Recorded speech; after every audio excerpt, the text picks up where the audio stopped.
with your parents about who's doing the washing up is, I mean, that's a big deal. It's not something that goes down nicely at home. Do those protests, do the marches get more publicity?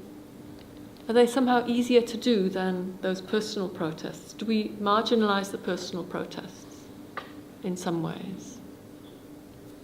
I see people nodding, but people are not talking here. What do you think? You two at the back, you're far, far away. I can barely see you over those rucksacks and bags. What do you think? I think it does. The bigger marches and protests obviously get more publicity because it's public. But the smaller ones are quite personal and it can be quite difficult for people to do the smaller protests. So, I don't know, I think the smaller ones are a little bit harder to do if it's personal. I'm sure that the parents didn't take it so lightly when she didn't want to wash up the dishes. Yeah. But, yeah. And it has an impact, doesn't it? Yes. It shapes something. Yeah?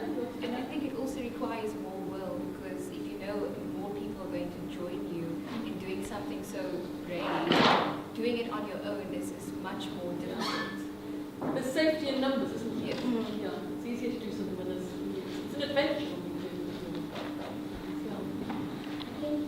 That poster around with the kitchen, Artifact 21, speaks to that. So it's about, also very specific heteronormative gender roles in the house, and how the woman and the man, the boyfriend, also starts challenging particular roles.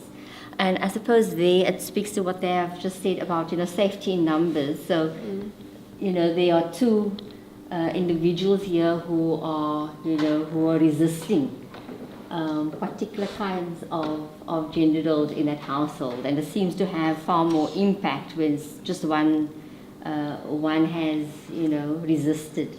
And it also reminds me of the writer Sarah Ahmad when she says, nobody wants to be a killjoy feminist. You spoiling the mood. Everybody's around having supper and you are the one that says, but I don't want to do the dishes alone. You are really a killjoy in that manner when you're having a nice family gathering and you're always the one to say, but this is unacceptable. I don't want to do the dishes. I don't want to be the only one cooking because I'm, the young woman or the girl in the house. So I think that at the personal level, it does become, hard to be able to stand up in a family. It has far more meaningful, I suppose, impact for you within your context, but it's a very hard thing to do because you're now the rebellious one, you're the outsider. You don't want to play along nicely with all the family, have gathered or to make things work in the household. And to add to that, I think that's really interesting, is that all those marches, what those people want changed is what happens inside the family. Actually, there's a dialectic relationship between the two.